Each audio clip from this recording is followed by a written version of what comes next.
Alright guys, I got my BAH FPV quad all done, set up, and ready to go. Just need to figure out exactly what FPV gear I want to use with my quad, but I'll probably leave that out for now and just fly it, just line of sight first to see how this quad flies. But you can see I'm using a NASA M flight controller. I got my Futaba receiver on top with the dual diversity antennas, or just dual antennas. I got the GPS mounted right here. GPS probably won't be mounted right here. I'll probably use a foldable, GPS post. That way it's all even more compact when I'm flying it. You can see I have my four 12-ounce speed controls mounted down here on the mainframe, and the top isolation deck, you can see, still flexible enough. Let me see if you guys can see it, but yeah, to isolate any vibrations. I got the LED light on the very back here with the USB in the back. Using the supple motors with the Gym Fan 5 by 3 inch props. You can see I have the arms folded where they all fold back like so. So very, very nice. Let me give you guys another one. I think that was out of the shot. Getting kind of late, but yeah, you can see here. Just make sure your arms are a little bit tight so you don't have to use a tool every single time. You just gotta push it out like so, and boom, you're done. So very, very nice. You can see how I did the wiring right here. I have the wiring on the rear arms going towards the front like so. So when I fold it, they don't get pinched inside the inner frame, so everything is able to move freely. It's nice enough where it's not going to flop around and get caught onto anything. And also for the front arms, I have the wires facing towards the front, so when I fold it, because before I had it mounted on the inside, but what happens when you fold the arms back, they get caught right along the inner frame unless you don't close the frame to, the arms all the way in. But something compact like this, the wires will get caught. Now if you have your arms folded, to the front and to the back, then that won't be a problem. But just, here's my way of wiring it to help anybody if you're wondering how to wire it. And I also added some just aluminum, posts on the bottom for landing legs, so when I'm taking off grass or dirt, it just keeps this quad a little bit higher off the ground, so that way dirt and grass doesn't get stuck into the propeller or the motor. You can see here, very, very nice. I got my little Monster sticker back here because I drink a lot of Monster energy drinks because I'm always lazy and tired. But yeah, you can see here, here is the Mobius cam on top. So what I have here with me is I have the BAH quad and my Blackout. So if you guys are wondering the difference between the BAH and the Blackout, FPV quad. So the BAH is actually a little bit bigger. Oh, don't want to break my Mobius camera now. But the BAH is a little bit wider from motor to motor than the Blackout H quad. As you guys can see here, here's just a side by side. You can see the arms stick out a little bit more.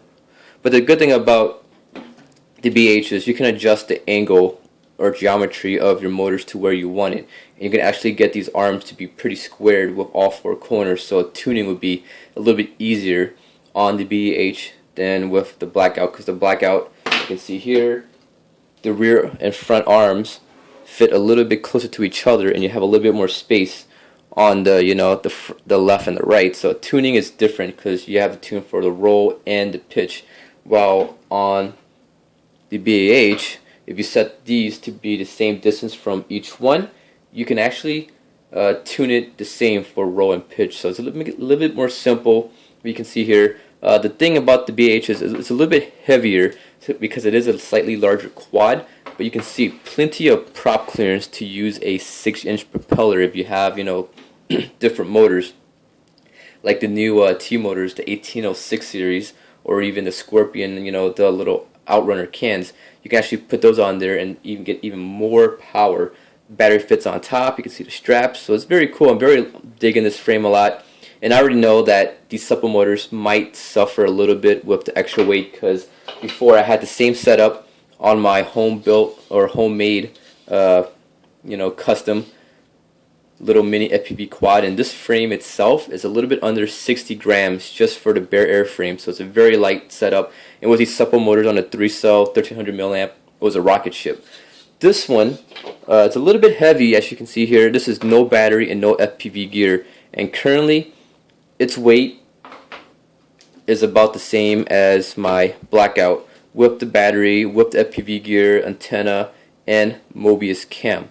I don't have the exact scale to get the exact readings, but my Blackout is using a 2-cell setup with the T-Motor 1306 motors. I believe it's a 1306. Don't get me wrong for it if I'm wrong.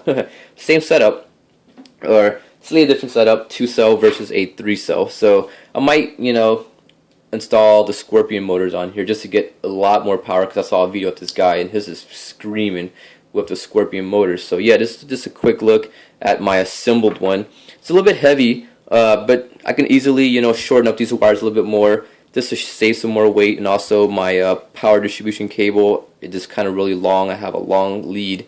You can see it goes back here, and then I have the GPS, and actually a GPS with the CNC mount and all of this wiring adds a little bit more weight.